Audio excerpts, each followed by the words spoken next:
Hindi pwede. Okay lang po kami dito. Mamaya na Okay lang ba po? Ano na muna, interview na muna. Thank you.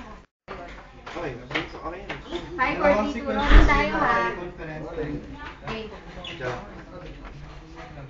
Anong masasabi mo na may isang fan na gusto makipagsabayan sa'yo? I think it's great. Sobrang masaya ako dahil makita mo na wala kasi impact mo sa ibang tao.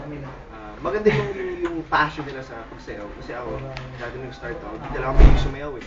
Pero nung nakita ko, tsaka na-try ko, wow, sobrang saya. So, yun yung passion din, galing sa akin. So, yun, natuto din ako sumayaw. Lalo sa good vibes natin. So,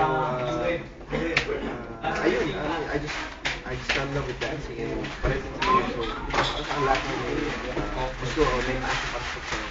Continue it, guys. Tulad ni Josh.